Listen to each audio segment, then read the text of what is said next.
c'est Sandra la facétieuse. Je vous présente la restitution de ma résidence artistique à la FEP, Foyer d'éducation populaire d'Alzonne. Oui!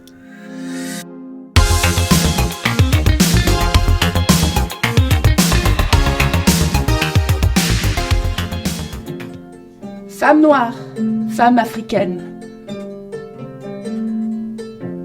Ô toi ma mère, je pense à toi. Ô Damande ma mère, toi qui me portas sur le dos, toi qui m'allaita, toi qui gouvernas mes premiers pas, toi qui la première m'ouvris les yeux aux prodiges de la terre. Je pense à toi.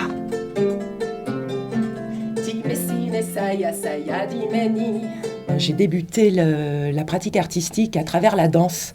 Dans un premier temps, la danse africaine et la danse hip-hop, puisque je suis une enfant de quartier, de cité. Donc durant de nombreuses années, j'ai dansé, j'ai fait partie du mouvement hip-hop sur Bordeaux.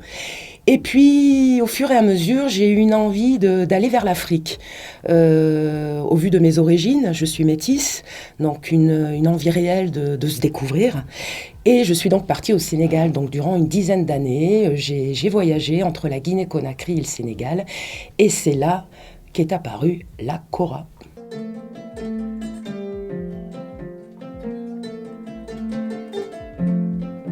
La kora, c'est ce qu'on appelle la harpe luth d'Afrique de l'Ouest. C'est une harpe à 21 cordes, un instrument très très vieux qui appartient aux hommes de parole d'Afrique de l'Ouest, donc on les appelle les griots, ceux qui savent tout mais qui ont décidé de ne pas tout dire.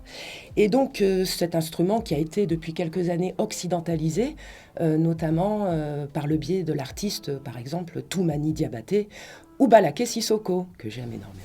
Il était une fois un petit oiseau, né dans une cage, et qui était persuadé que son espace était cette cage. Alors ce petit oiseau, je dirais même plus cette belle fauvette, se prénommant Edith Le Piaf. Non, ne rigole pas, j'ai mis 10 ans pour l'écrire. Edith Le Piaf se sentait libre. Et lorsqu'elle voyait les autres oiseaux à l'extérieur, voler, danser, chanter, I believe I can fly, oh, I believe I can touch the sky. Alors j'ai travaillé la mise en scène, j'avais un énorme besoin de travailler cette mise en scène. Pourquoi ? Puisque j'étais quelqu'un qui travaillait beaucoup sur l'improvisation à la base. J'aime beaucoup l'interactivité avec le public, j'aime rebondir avec ce qui se passe sur le moment. Et puis au fur et à mesure, quand on se professionnalise, on se rend compte que l'improvisation c'est bien, mais il faut savoir un petit peu où est-ce que les personnages se placent, comment on va dire cette phrase, quel va être le mouvement du corps. Donc je suis venue à la résidence du foyer d'éducation populaire d'Alzonne pour essentiellement travailler sur la mise en scène. Quand on laisse tomber un pilon dans un mortier vide, le bruit qui en résulte vient-il du pilon ou du mortier ? Parle, sinon je te pends immédiatement. Alors, le sage reste interdit, silencieux, il ne sait quoi répondre. Après quelques méditations, quelques salutations au soleil, il répond. Mon roi, le bruit vient des deux. Le bruit vient des deux, le bruit vient des deux. Mais dans quelle proportion d'intensité ? La facétieuse, elle me permet justement de créer un pont avec le public. C'est un personnage qui est pas mal égocentrique quand même, hein, qui aime se maquiller, qui aime être aimé, qui aime crier, qui aime être en colère, qui aime très très passionnel.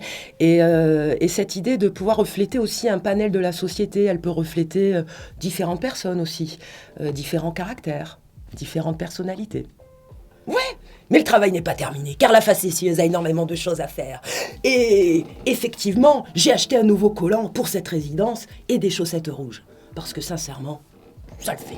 La facétieuse investie. Ouais, la facétieuse investie, tout à fait. Et la facétieuse est toute jeune, elle est née il y a 1 an. Bon, allez, même moins d'1 an, dans ma tête. Ouais. dans mes dessins et puis ensuite sur scène. L'infrastructure aussi du foyer est très très bien faite.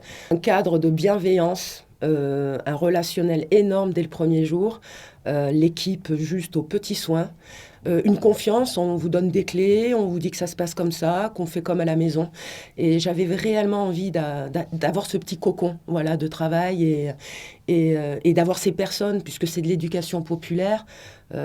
J'ai passé mon BAFA au CMEA, c'est aussi un centre d'éducation populaire, et ça me parle, voilà.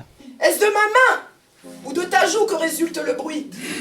Et dans quelle proportion? Merci. Moralité, il faut parfois un sacré grain de folie pour pouvoir éduquer un roi despote. Merci.